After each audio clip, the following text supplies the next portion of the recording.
You attacked out of turn.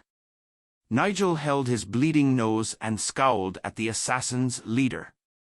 Damn it, he didn't even have a chance to show off in front of Ruth. Where were his manners?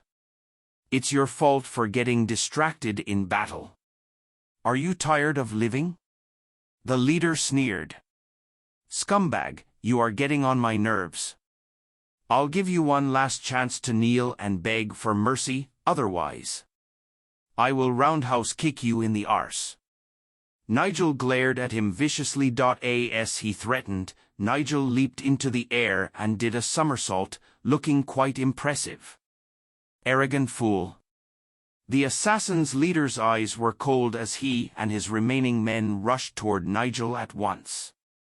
Be careful, Mr. Lincoln. The girls exclaimed in shock. Don't overestimate yourself. Nigel reared fearlessly as he took a step back to perform his special move.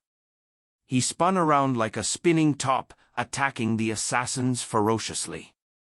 His kicks were merciless and deadly. Anyone who got close to Nigel was knocked down easily like dominoes. Even the assassin's leader could not withstand Nigel's attacks and was blown off his feet. In just a minute, all the assassins were defeated. For that moment, Nigel seemed unrivaled and invincible. Wow, Nigel is amazing. Oh my goodness, his fighting technique is cut of this world. As expected of Mr. Lincoln, he is truly a terrifying martial artist. Looking at the number of assassins were lying incapacitated on the ground, everyone started complimenting Nigel. Their eyes were shining as they rained praise on their hero. This victory is not worth mentioning. They are just small fries. Nigel stood with his hands behind his back, feigning nonchalance. However, he couldn't help but steal a glance at Ruth while he spoke, with a haughty expression on his face. Mr. Lincoln, you were incredible.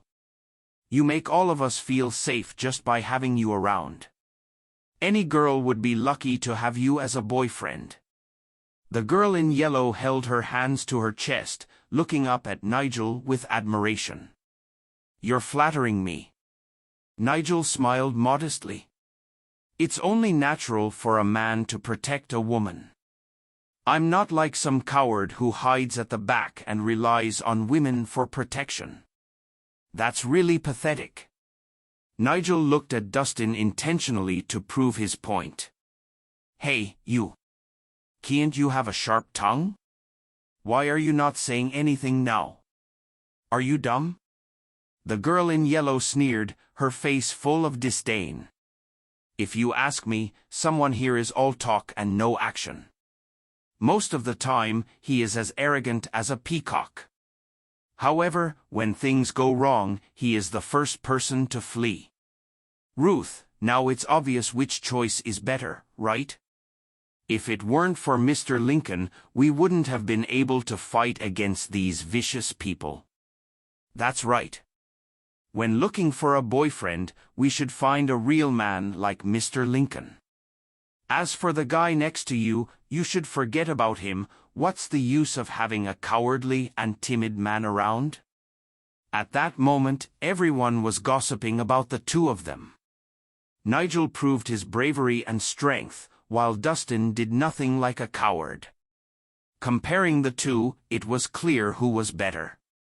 Dustin, why didn't you do anything just now? Listening to the harsh comments of those around her, Ruth couldn't help but frown. She knew that Dustin was skilled in martial arts, although not necessarily stronger than Nigel. However, dealing with a few petty assassins shouldn't be a problem. These small fries don't interest me, Dustin said nonchalantly. Small fries? You may be a coward, but your words are quite the opposite. Just admit that you are pathetic. How dare you find excuses for yourself? He only knows how to talk big, but he's actually just a coward. What a wimp, disgusting loser. Remaining silent would have been better for Dustin, as anything he said only led to contempt. Punk, It's obvious that you don't have the guts nor the ability to fight. Why pretend to be tough? If you kneel down and beg, I might teach you a few moves so you won't wet yourself from fear the next time." Nigel sneered. "If you're so capable, then take down those two behind you first." Dustin pointed his chin to the door. Nigel turned around in surprise and saw that there were indeed two more people. Both of them were bald, one dressed in green and the other in black. They were muscular and burly men with fierce eyes and bulging biceps. "Oh, who are these two men who don't fear death?" Nigel smirked scornfully. "Was it you who injured our men?" The bald man in green spoke first. "Yes, it's me." "What are you going to do about it?" "What, do you want to have a last of my roundhouse kick too?" Nigel replied arrogantly. "Roundhouse kick? Heh, trash."